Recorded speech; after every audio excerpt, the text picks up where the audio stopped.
Ассаламу алейкум туғандар, қандайсыздар? Назарыңыздарда қайрадан эле базар жоқ каналы. Бүгін 2 ноябрь 2022 жыл. Мен Бишкек шаарынын батыш тарабы Новопавловкада жүрөм туғандар. Ушул Новопавловканын тынчтык конушунан бир сатылуучу үй бар экен, ошол жөнүндө силерге маалымат берейин деген.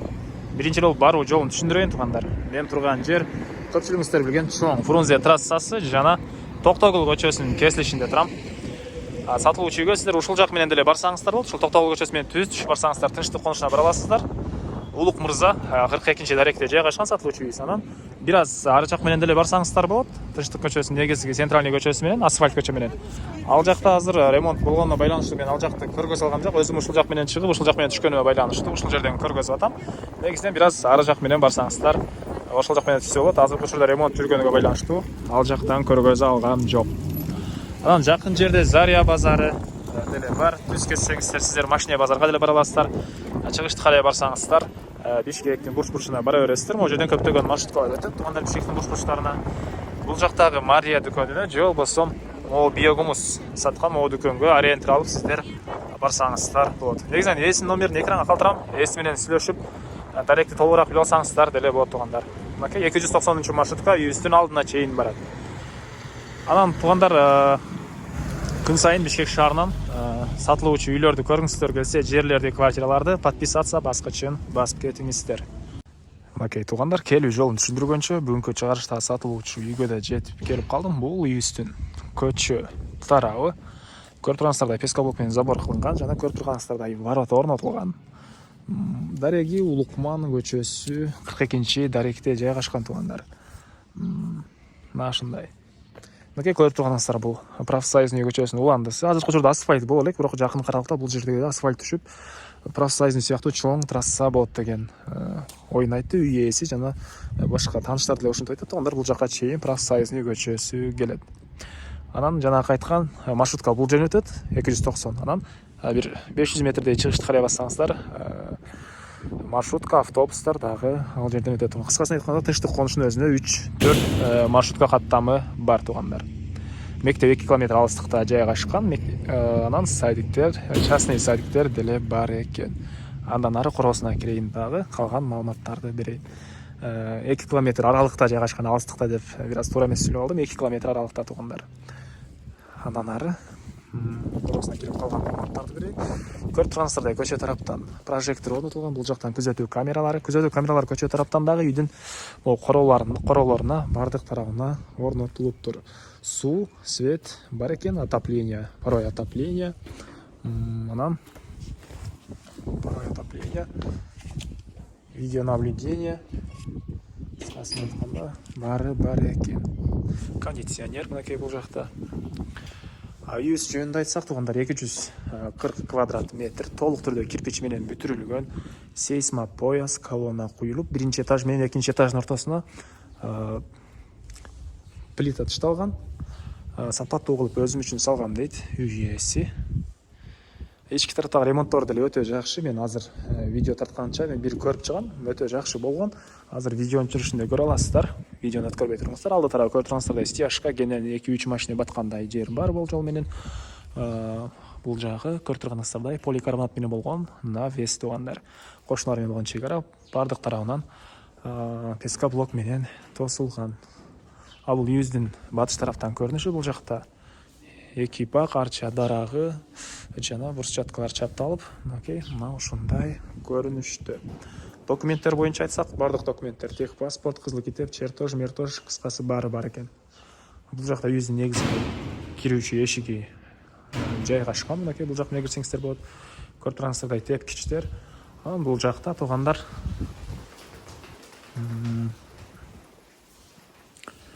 бираз жер-жемшекенге жер, бактар, очоккана, склад, баня, отоплениянын котел жайгашкан бөлмө, чакан кухня, кыскасы бул жакта хозпостройкалар жана бир аз жер-жемшекенге бакка жер бар экен. Көрүп тургансыздардай жүзүм бактары, мондай тротуарлары брусчатка менен кылынган. Андан ары эми үйүбүздүн ички тарабына кирип калган маалыматтарды берейин тугандар. Мынакей көрүп тургансыздардай мына ушундай эшик орнотулган үйүбүздүн негизги кирүүчү эшиги. Мынакей бул үйүбүздүн кире бериши туугандар. Түз эле кирсек бул жакта ондай жай, холл деп коебузбу. Бул жерден биз калган бөлмөлөргө өтүп кетип атат экенбиз. Экинчи этажга чыккан тепкичтер деле ушул жерде орнотулган. Биринчи оң тараптан сизге тааныштырып кетип берейин. Кирип эле оң тарапка кирсеңиздер, бул жакта кухня жайгашкан. Көрүп турганыңыздардай эшиктер. Окей. Бул кухня. Көрүп турганыңыздардай кухня мебелдер орнотулган. Окей. Потолок гипсокартон натяжной. Чыгыш тараптан пластик терезелер орнотулган. Ар бир терезеде темирден болгон решеткалар туугандар. Үйүздө паровой отопление бар. Мынакей ар бир бөлмөдө отопление, батареялары. Мынакей. Ушундай көрүнүштө кухнябыз. Ички тараптан ракайна орнотулуп суу чыгарылган туугандар. Фильтр бар орнотулуптур. Андан ары. Эми кирип эле сол тарапка карасаңыздар, биринчи үйдүн ички тарабында ажатканы. Буякта. Андан кийинкиси бул жакта душ туугандар. Бул жакта душ жайгашкан. Суус Аристон менен жылыйт. Дуалдары кафель. Пол деле кафель. Андан ары. Бул жерден оң тарапка кайрылсак бир бөлмө. Чыгыш тараптан пластик терезелер орнотулуптур.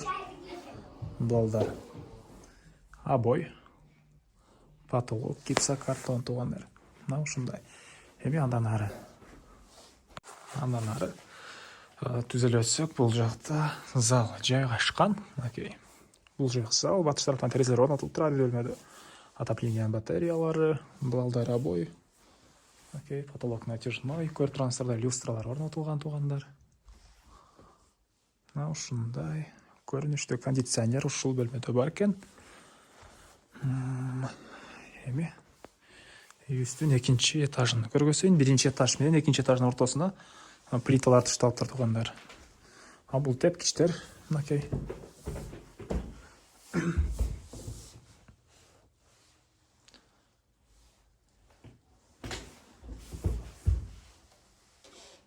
Жакта тепкичтер. Бул экинчи этаждын холлу. Үйлер дайым артымдан светтерди мен азыр тартканча бардык светтерди жандырып чыккан элем. Кайра киргенче светтерди өчүрүп коюптур. Дайым ушундай көп нерсе ушундай туугандар. Андан ары. Бул экинчи этаждын холлу. Бул жерден биз калган бөлмөлөргө өтүп кетсек болот. Биринчи болуп бул жактагы бөлмөнү көргөзөйүн. Бул жакта бир спальный бөлмө, детский спальный бөлмө туугандар. Окей. Чыгыш тараптан чоң пластик терезе орнотулган. Окей, мына ушундай көрүнүштө. Андан ары. Бул жакта дагы бир спальный бөлмө. Чыгыш тараптан терезе орнотулган. Окей. Бул жакта бир ата-энелер бөлмөсү бар туугандар.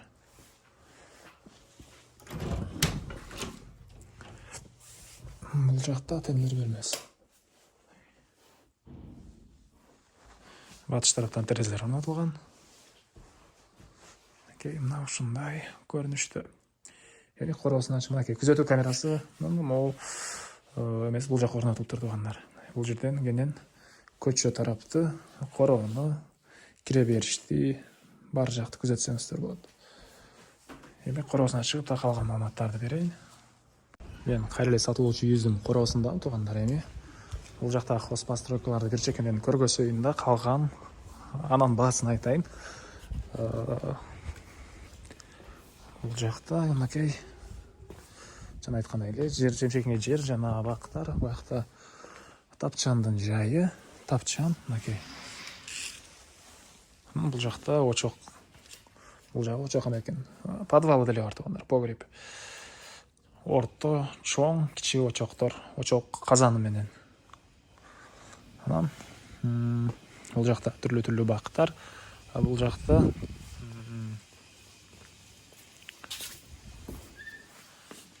көрүп турганыңыздардай отоплениянын котел жайгашкан бөлмө.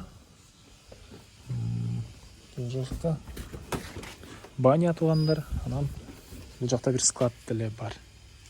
Мына ушундай. Эмне маалымат калды туугандар? Айтылбаган бир эле баасы калды окшойт. Бул үйүбүздүн баасы үй ээси $90,000 сурап атыптыр. Анан дагы сүйлөшүү болот. Ээсинин номери экранда, ээси тел деп жазылып турат туугандар. Звонок кылып сүйлөшүп көрүңүздөр, сүйлөшүү болот. Достор менен, группалар менен бул видеону сиздер бөлүшсөңүздөр, мага үй ээсине чоң жардам берген болосуздар. Анан күн сайын Бишкек шаарынан, Чүй областынан сатылуучу үйлөрдү көргүңүздөр келсе, подписаться баскычын басып кетиңиздер. Анда эмесе мен сиздер менен коштошом. Кийинки чыгышка чейин туугандар, саламатта калыңыздар.